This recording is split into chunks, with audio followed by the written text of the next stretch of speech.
locked down the way India is, and that's a surreal environment and existence for all of us in both India and the United States. Our country's in deep, political and existential crisis, and I think that's what's really gripping all of us right now. What do you think is going on in the United States? Why are we seeing these images?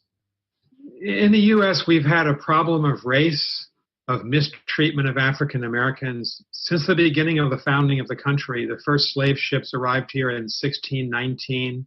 That's the year before the Pilgrims came from England to settle Massachusetts Bay Colony, where I live now. And you think about our Civil War fought over slavery. Our greatest, I think, American of the last 100 years is Martin Luther King Jr. He fought battles, peaceful, nonviolent battles. Of course, you know his idol, his spiritual idol was Mahatma Gandhi. Yes. He modeled his movement after the Gandhi movement to liberate India from British rule, the peaceful nonviolence. King led us to become a better country. We elected an African-American president, Barack Obama, a man I deeply respect. And yet you see race come back now. You see African-Americans mistreated, this horrible, horrible murder of George Floyd, this young African-American man, by police in Minneapolis, Minnesota. We have millions of Americans trying to protest peacefully, as is our right, as is your right in India. And yet the president treats them all like terrorists. In many ways, India and the United States share many, many traits. We were both subjects of the British Empire. We both liberated ourselves from that empire in different centuries, but we did. I've always admired India. I've always admired the multiracial, multi-religious aspect of Indian society. And so countries sometimes have to go through a discussion and a political debate about who are we? At the core, what kind of nation are we? We're an immigrant nation. We're a tolerant nation. I mean, I think the thing we share, and I think why our partnership works, is because we are tolerant systems. You mentioned that you're an immigrant nation. We are a very, very tolerant nation. Our DNA is supposed to be tolerant. We're supposed to accept new ideas. We're supposed to be open. But the surprising thing is that that open DNA is sort of disappeared. I mean, I say this with sadness that I don't see that level of tolerance that I used to see. I don't see it in the United States, and I don't see it in India. I think you've identified a central issue, at least for the United States.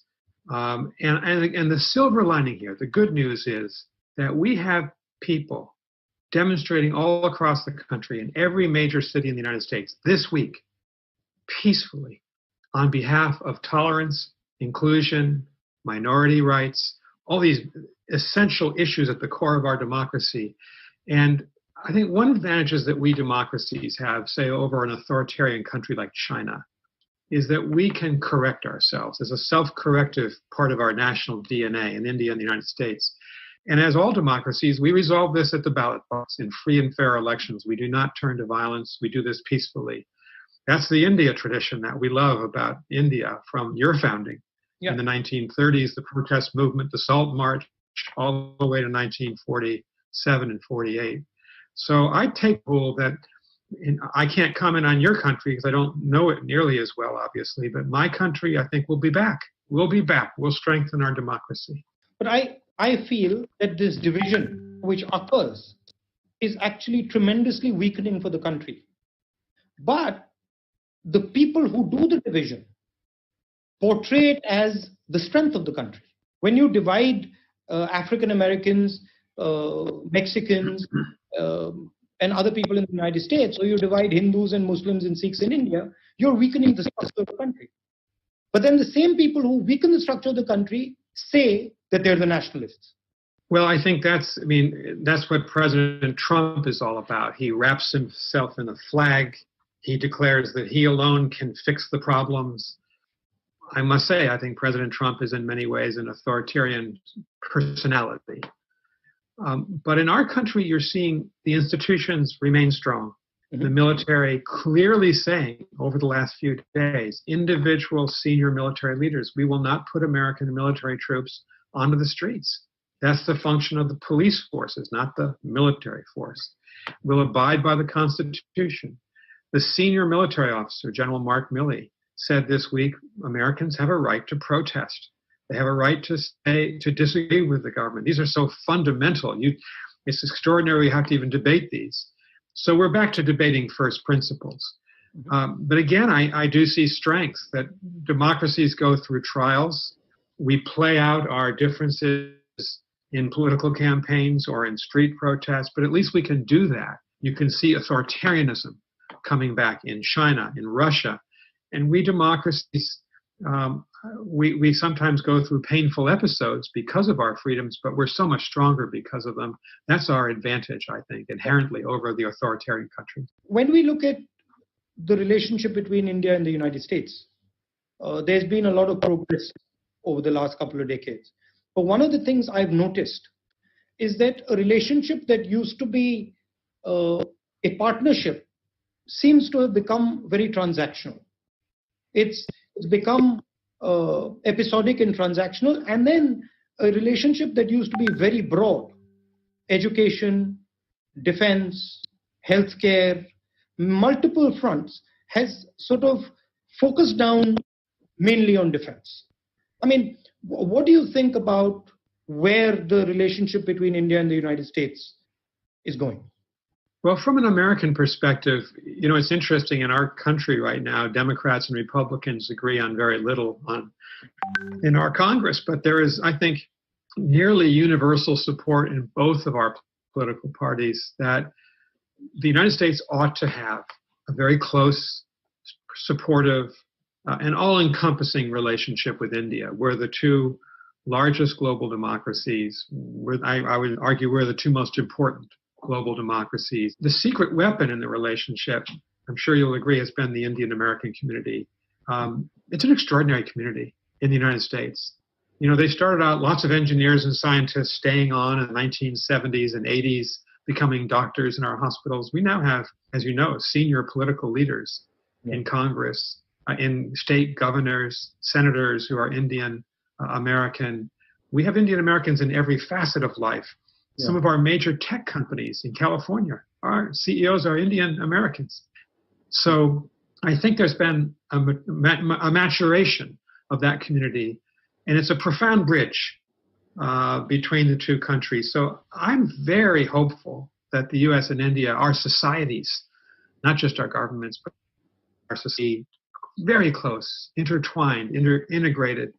And that's a great strength if you think that one of the challenges we face is the coming power of authoritarian countries. I mentioned two before, China and Russia. We never want to fight. We don't want war. But we want to preserve our way of life, and we want to preserve our positions in the world. And that's why I think so much of our relationship is so important between our two countries for that reason. I think the Indian-American community is a real asset for us and an asset for you. So it's a joint asset, and it's a good bridge to have. How does one think about that going forward? Well, I think that to mention something you said before, Rahul, our military relationship is very strong. If you think about the U.S.-India naval and Air Force cooperation in the Bay of Bengal and throughout the entire Indian Ocean region, we're really together, and this gives me hope. But you're right. It can't be just about that. And so my advice would be, but I would look forward to your thoughts, is keep the doors open to each other.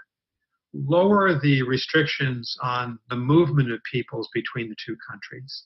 I think H-1B visas, where a lot of university, high-tech Indian business people come to the United States on H-1B visas, they've been severely limited in recent years.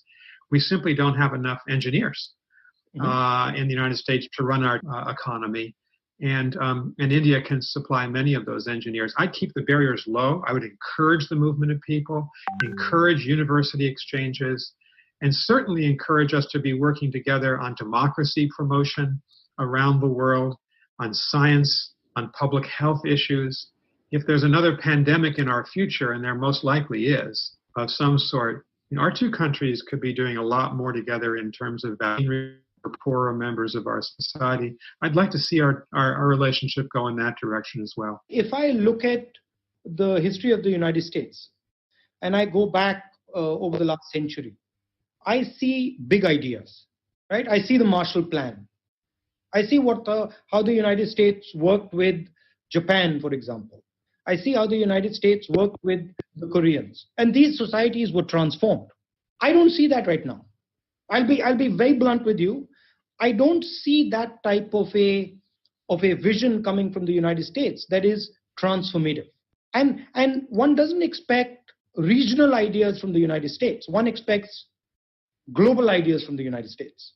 Well, that is a big idea in itself, the search for a big idea. I remember we were working very closely with Prime Minister Manmohan Singh. You'll remember this. Yeah. And our relationship, when I was involved centrally with the Indian government, it really was focused on trade.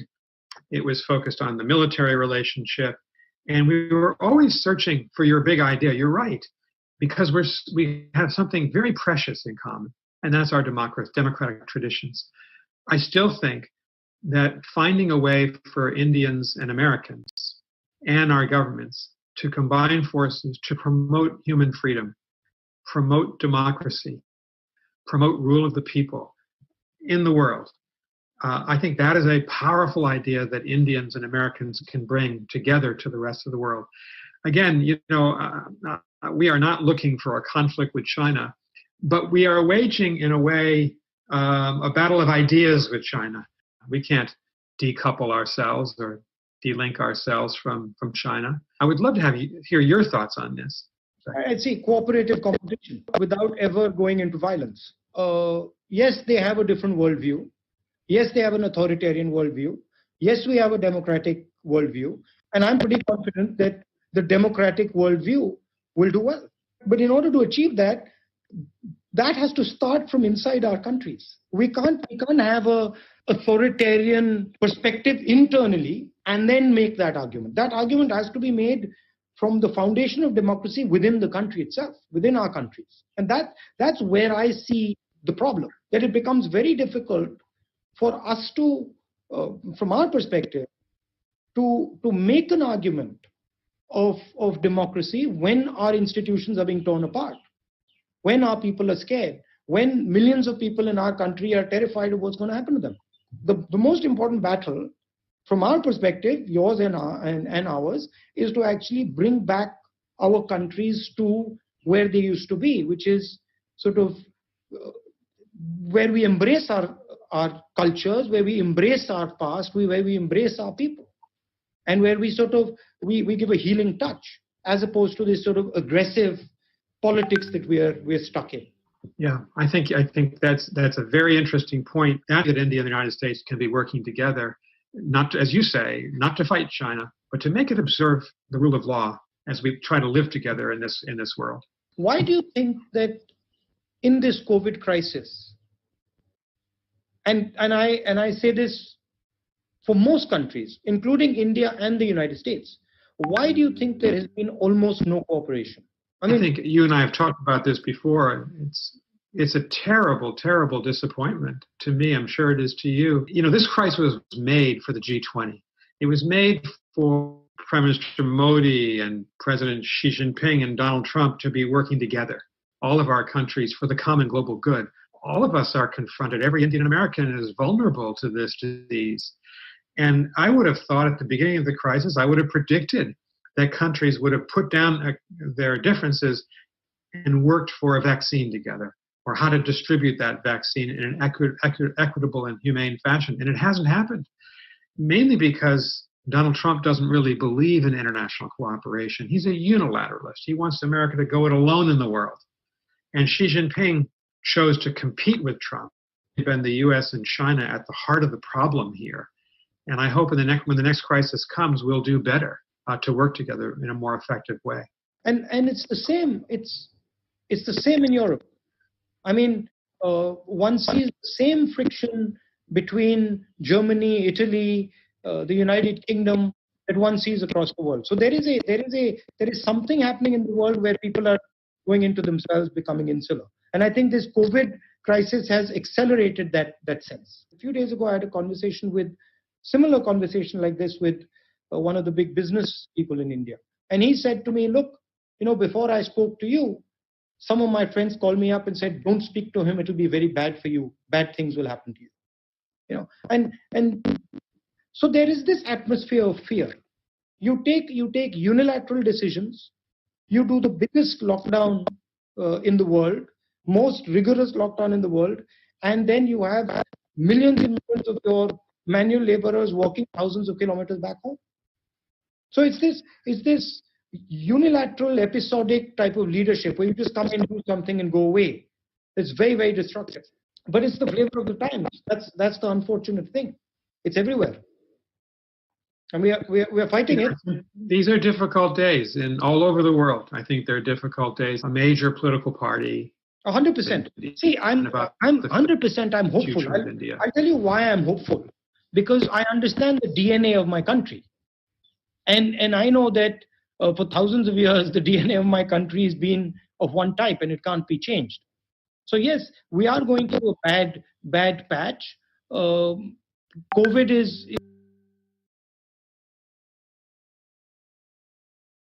after COVID.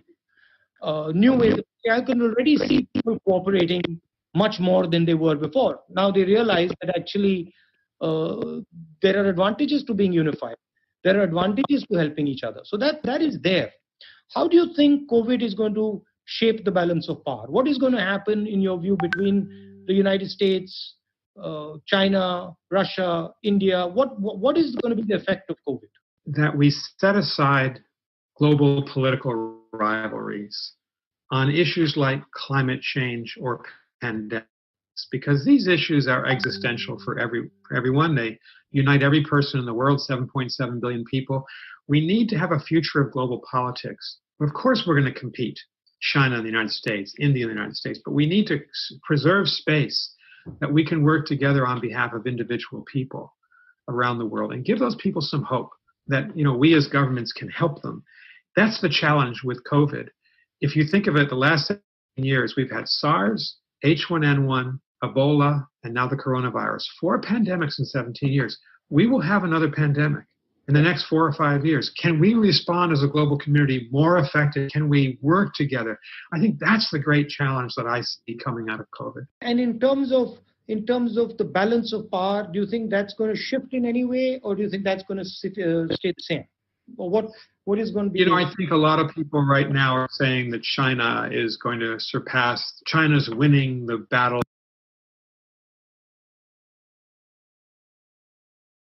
China certainly has extraordinary power in the world. Probably not equal to the United States militarily, economically, politically yet, but it's gaining, no question about it. What China lacks is the sophistication and openness of a democratic country like India or the United States. China's a fearful leadership, fearful men trying to preserve their own power, increasing the grip that they have on their own citizens. Look what's happening in Xinjiang against the Uyghurs and in Hong Kong, just to give those examples. And I actually think I'm hopeful about the future of India and the United States. I worry the Chinese system is not going to be flexible enough to accommodate the desires of the Chinese people for human freedom and liberty. So I'm a champion of democracy, as are you. I have confidence that democracies will survive these tests. Imagine, Rahul, one last question for you. It changes politics. You can't speak to a crowd. I don't shake hands, but I go into contact with people with a mask and stuff. Yeah. But it does, because public meetings are not possible, and that's the lifeblood of politics here. So a lot of social media, a lot of Zoom conversations on Zoom are happening. It is going to change some habits in the political sphere for sure. In India, it's also changed the psychology. Because of the lockdown and the way it was done, there is quite a lot of fear in the air. People believe that the virus is a very, very serious disease, which it is, but they're convinced that it is a fatal disease. So that sort of needs to be slowly removed as the virus fades out. That sense of fear.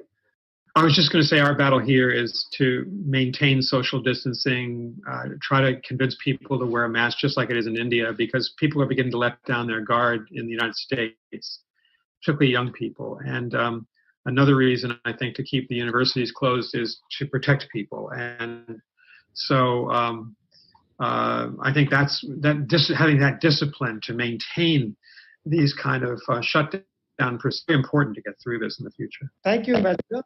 And lovely chatting to you. And do get in touch when you're here. I certainly will. I'll come by to see you, and all best to you. And